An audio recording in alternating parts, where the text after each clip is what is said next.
Hey everybody, I'm Tom Vassell, and today we welcome to another 10,000 and below. And today we're taking a look at another 100 games in the Board Game Geek database that are ranked quite low compared to many other games, but that doesn't mean all the games are bad. And we're going to take a look at a group of them today. Some of them I know about, some of them I've never heard of. Either way, let's have a lot of fun, and here we go.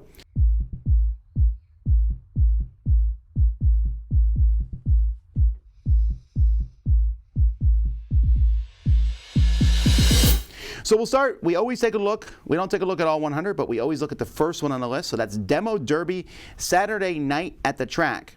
Then there's Mao, which I played 7 years ago. And then Phase 10, Das Brettspiel. All right, we'll start with those three. Demo Derby, Saturday Night at the Track. That is, you know, I always, as a kid, I always wanted to go watch a Demo Derby, and I never saw them. I just thought the idea was neat. This game does not look particularly, I do like those little cars. I didn't see the date on this one, so let's guess. I'm going to guess this is 83.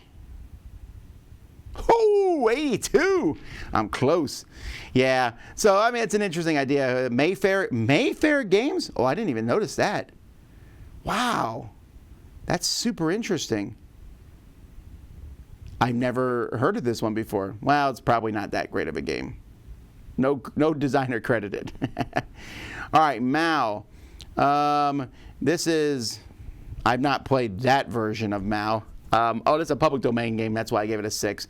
So there's commercial version of this, Quow and Shut Your Mao. If you've never played any of the many versions of Mao, essentially you are just making the rules up as you go along. You make a rule up and everyone else follows it. And if you figure out, it's a weird game. It's used also mostly for social dynamics. Phase 10. You're trying to collect sets of 10 cards, but fields that you land on, you're moving around the board here, will make you lose or gain cards. How to take Phase 10 and make it worse. It's right here in the picture.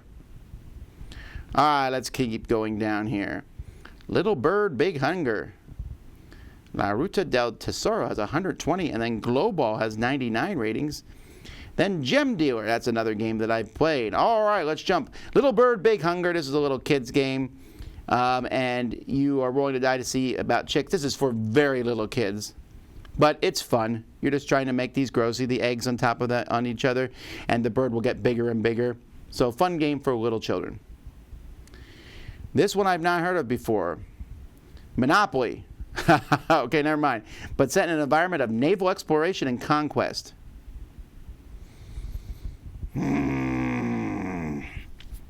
This is the kind of game I just have no respect for. But because the person who made it it's like they took Monopoly and then they're like, let's change it. That is not game design.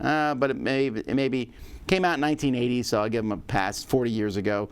That was kind of how a lot of games were designed. Global, 10 years ago, for those who love football, as well as a game for those who love football, as well for those who hate it. You're betting on matches, and that's interesting. So you're just betting to see who will win. But how do you determine who wins? Just by flipping cards over? Interesting. I don't hate the idea of this about betting on football games like that. Sounds like a fun thing to do in a game. Gem Dealer. This is part of, we talked about this in just a while ago in one of the other 10,000 and belows, because this implements Ivanhoe and Attack. It's an okay game from Reiner Knizia. This came out in their little bookcase line. I don't know what number it is. It has some nice gems, some nice cards, and you're bidding gems to get stuff. It's an okay game, but I don't think I'd go out of my way to get it. All right, let's continue on here. We have Atlas Enchanted Lands. Highland Clans, that has quite a few ratings, 347. Rocket Jockey, and The Great Patriotic War, Nazi Germany versus Soviet Union. All right, Atlas oh, that's right. This is such a pretty game. I remember looking at this one, and you play cards, and you're exploring locations, but it just didn't work for me at all. And it looks so good. I really wanted to like this game, but it was not one that I enjoyed, and it doesn't seem like I'm alone in that. Does have a couple 7s. It's like Connect 4, the card game, but you're flipping cards and stuff. It's not exciting or interesting. Yeah, that's how I felt about it. But I like the artwork and stuff. Highland Clans. This is from Queen Games. This must be an older Queen game, 15 years ago. You pull cubes and you have victory points. The artwork seems okay. All right, Rocket Jockey. Oh, it's been a while since I've seen this one. Mayfair Games, 2012. This was in their fun fair line where they made these small little games that were easy to get into that unfortunately also had a very low component quality. And so in this one, it's like a pickup and delivery game where you're moving back and forth along a line. It was okay. The Great Patriotic Wars. So this is a war game from Game Designers Workshop. Brad Chadwick and Brad R. Hay. 180 minutes. Doesn't look like a 3-hour game. Looks longer than that, but there's one big long line here of hexes trying to break through them. When did this one come out? 1988. I am getting more curious about the war games as we get farther down the list, just because, like, if you notice on the war game rankings, this is 2727. That means people think there's 2,726 war games that are better than this. And so these kind of games are just maybe not as good as other ones. This one lacked the same fun, fast game. It's basic, potential, low complexity, an intro war game. Well, maybe I would like this one then. A noble attempt at a light hex encounter. Huh. Alrighty. I think it would be tough to make a war game at this point in time because the people to play test that, you better be good. Portable Adventures 8th grade. Ink Monsters. Here's a game just called Spider-Man from 2002. We gotta look at that. Spider-Man. I also want to take a look at this Balloon Challenge. Man, there's a lot of games I'm taking a look at today. We gotta move on this one. All right, Africa 1880. This is a colonizing Africa game. Resin miniatures, counters. I don't know anything about this. It came out 23 years ago. I'm gonna guess. While it looks interesting, probably not a game that many people would want to play today. Not a popular theme for sure. Wow, that box doesn't look good. I do like those little buildings. Portable Adventures, these are like a Take That style game where you can mix and match the different portable adventures against other people. It's from Third World Games, and you can mix these with other portable adventure games. And this one here was 8th grade. So you can have 8th grader fight fantasy warriors or something. Ink Monsters, this is from Daryl Andrews and Erica Boyaris. This was redone as a Ghostbuster game. They're the same thing. It was okay. You're moving this pen around and collecting the different creatures, and they give you points. There wasn't as much control in this game as I'd like there to be. It just felt a little random to me. I liked the idea of it, of making the Ink Monsters, but the game itself was okay. Spider-Man, Christopher Bollinger. Weird. He's designed some great games if you've not heard of him before. Christopher Bollinger, his most popular game, Archipelago, but he also did Earth Reborn, Dungeon Twister, Living Planet, which just came out, and Four Gods. He's done a lot of great games. This one here is Good and Evil, New York. Let's take a look. There's Venom. Wow. Man, in 2002, I would have been all over this game. It looks like a Spider-Man game that, obviously there's going to be... Why do we have a picture of Spider-Man here? Let's... It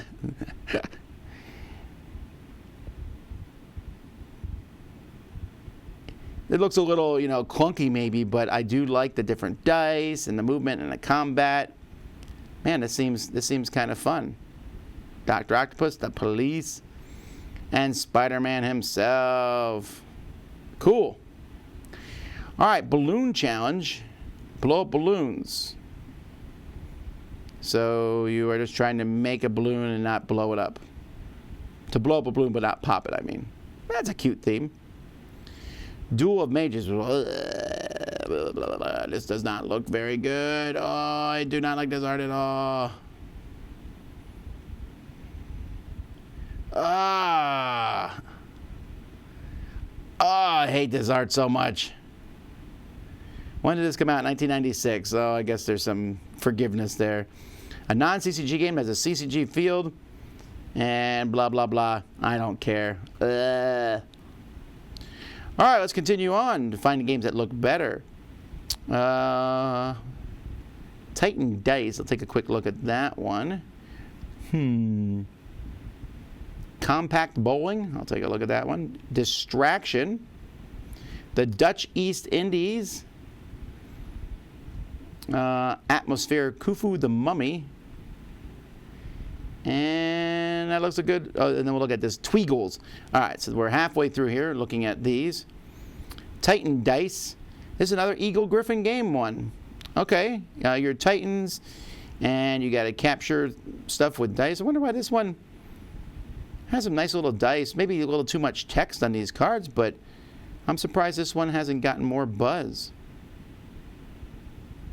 It looks kind of cool. I just don't know enough about this one. I wonder, maybe it just doesn't have a lot of ratings, that's why it's not high up. Cool theme, gameplay wasn't fun, lots of problems with the rules, dice game, so frustration of the rules you want. That was a Kickstarter. Okay. Compact Bowling, a tabletop version of bowling. I want this. That's cool. This would be fun to play with the kids. I would definitely get this. This is hilarious. It's just a little bowling game. Distraction. This is from Think Fun. You draw number cards. Remember a growing sequence of digits. Draw distraction cards, and you have to answer a question before reciting the numbers in order. Okay, I do remember this. This is, some people are going to love this or not. You know, if you had a pet rhinoceros, what would you name it? Meanwhile, I have to remember 2873. And the next person puts a 4. You're like 28734. And then 287346. And then, well, what's your mother's maiden name? Okay, got that. 287436. That's the game. The Dutch East Indies. This came out in 2017. This one got some talk about, but I haven't heard much about it. It's neat. It has these little plastic ships. You pick up the goods and travel around. I'm not sure why this one hasn't had more buzz. It has a very low weight game. It's from Keep Exploring Games, but I like the look of it. So, it just probably, maybe it's too light for people. Atmosphere Khufu the Mummy. Atmosphere interactive DVD. And this one is the Mummy version of it. I never did play any of the Atmosphere games. I know some people really like them. I like these little translucent plastic pieces. That's kind of cool. The board's not doing anything for me, but the game has a cool look to it. Oh, I like that Mummy. Is he wearing sunglasses?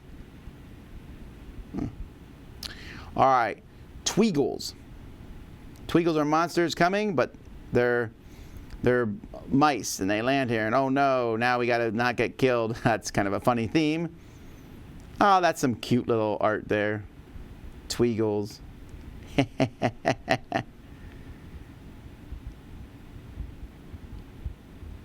Neat. Who's the publisher of the Tweagles? Cocktail Game and Moonster Games. Okay. That sounds like a fun game that kids would probably like. All right, let's keep going on here. We're in the second half of this one. Scan. Came out in 1970. Let's see. Black Death. Think and Sync. Great minds think alike. Globo. And Cookie Foo. Oh, okay. Let's take a look. Okay, go Scan. 1970. Wow, what a 1970s cover. Which one of those shapes matches the other shape there? Second row. Second from the left. Weird. Okay, so just a bunch of I don't know what the game is about. Maybe you need to find something that matches the same on 2 different cards. Would that be what it was? That's what it sounds like the game is. Meh. Black Death. In this cheerfully demanding offering, you play the disease. You are trying to be the disease. Did I play this back in the day? I feel like I played a game like this quite a bit. It was re-implemented by Black Death 1.01. No, I didn't play that one either. Meh. Okay. Well, this would probably not be the best of taste to play such a game now, I suppose. I mean, it's one thing to be pandemic where you're trying to stop the diseases. I think right now no one wants to play a game where you are the diseases. Doesn't look like this one's aged well component-wise either. Think and Sync, great minds think alike, and you just pick a partner, and then you shout an answer to the question, and you both have to name the same thing. That's the whole game. It's okay. Glabo. Steve Jackson did a version of this one. Glabo looks like the Michelin Man has gone insane. That's kind of funny that it's made up of multiple counters on the board, though. Oh, I hate that rulebook.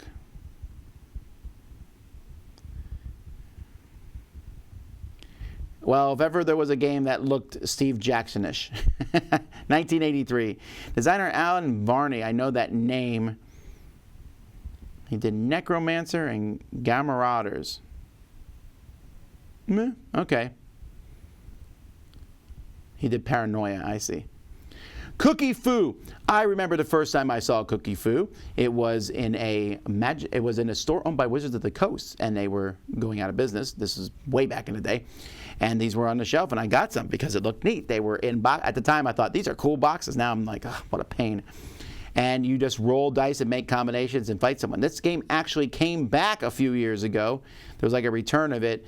But the fact of the matter is just not a very good game. It's just roll dice and see what happens. It's not good. Alrighty. So we have Jantaris, Firefly out to black. We have Drake and Drake. And then jumping down here to Squint Jr. Squint Jr. should not be this low. But Jantaris, this is not one I played. Wow, okay. That looks extremely generic. Czech Board Games did this one. Okay, back in the day. This was 2007. Yeah, just not that interested in this one. It looks like a very generic trading game, and you put your pawns in different areas. It might be good, who knows, but the graphic design isn't too hot.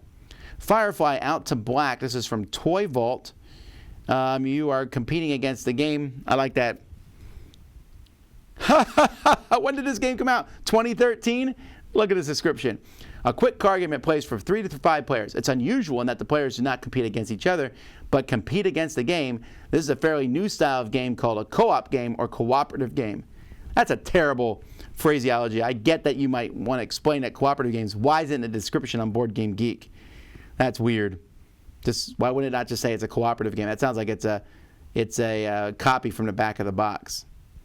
But Ed Bryan is the designer of this. He's worked as a game developer for Toy Vault.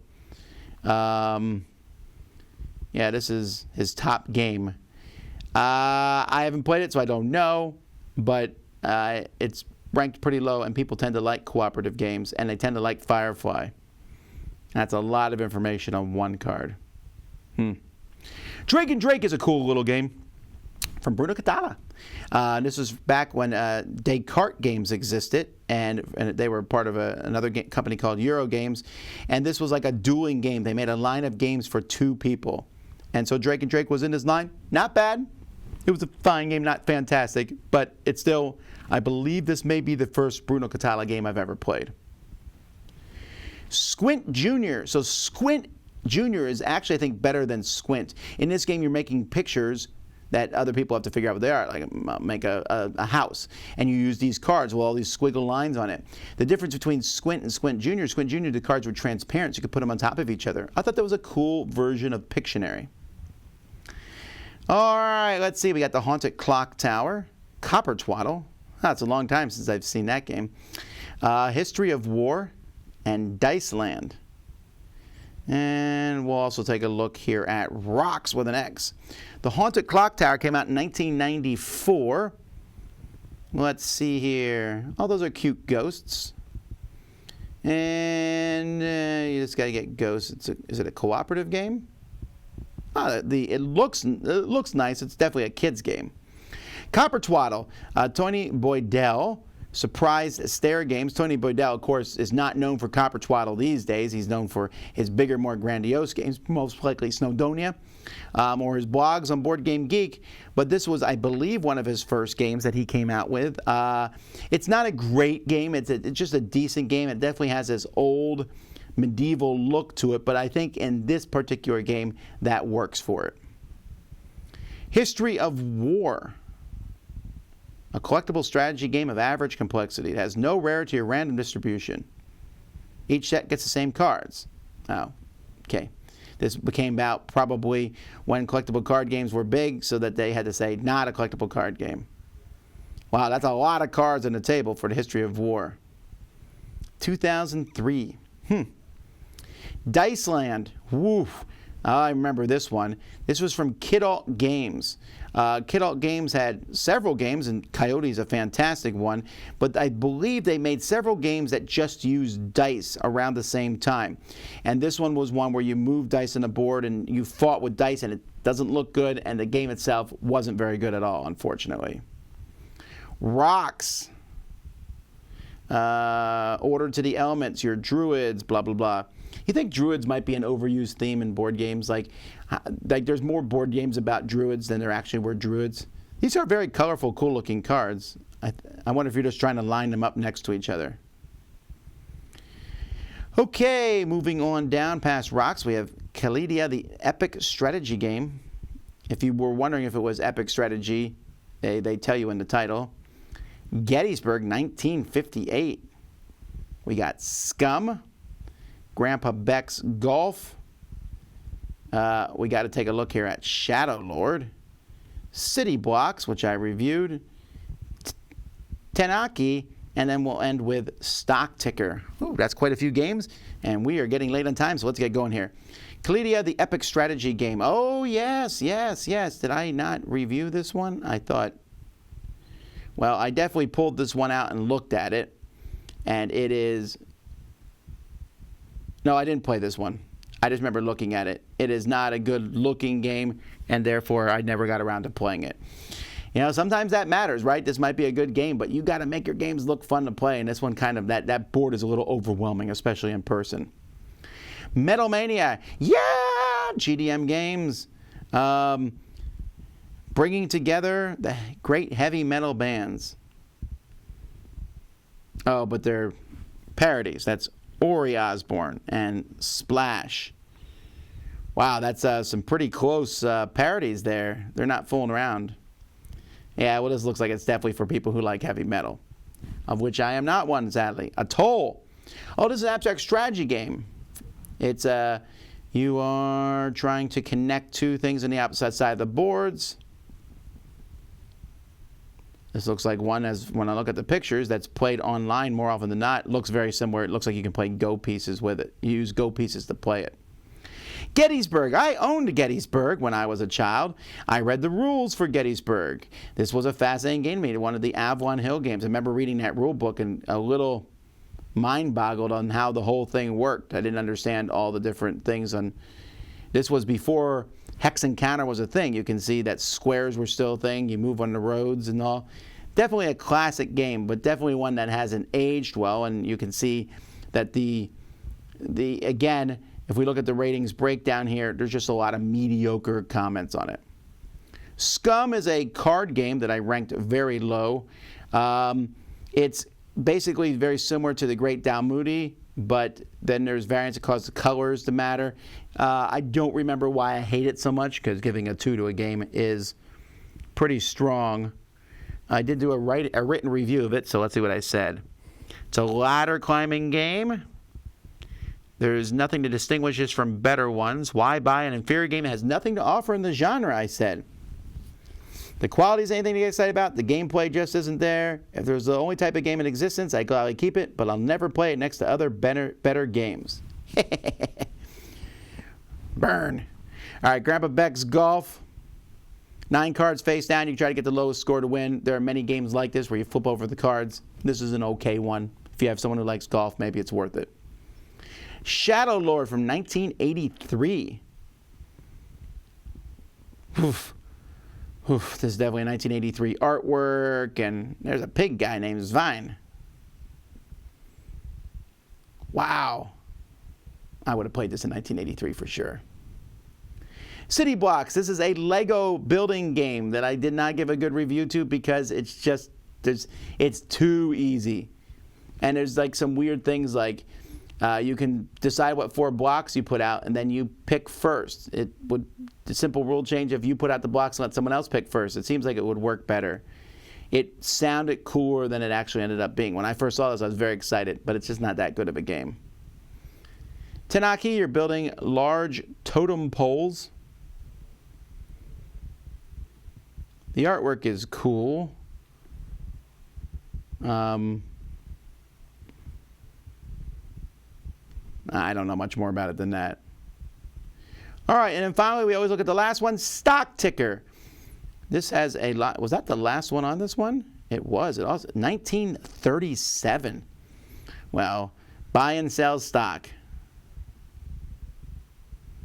You're going to roll and see which things go up or down and buy and sell. Very, very simple stock market game that's been around for a long time. So you got to give it credit, but obviously a lot of people aren't going to like this type of game. Well, alrighty, that's the end of another 100 games here. Thanks so much for watching. Now, folks, we're going to be taking a break from 10,000 and Below for 2 weeks. Next week is the online virtual convention with us and Board Game Geek playing games. So instead of doing this, we're going to jump online and play games with people. Hopefully you can join us for that. And then the following week after that will be the Summer Spectacular. All kinds of cool videos, 5 top 10 lists in 5 days. Hopefully you come and join us for that. But once that's over, we'll be back and continue on here because we have many of these, at least I think 43 more of these lists to go through. So we'll see. Thanks so much for watching. Until next time, I'm Tom Basso, and you've been watching 10,000 and Below.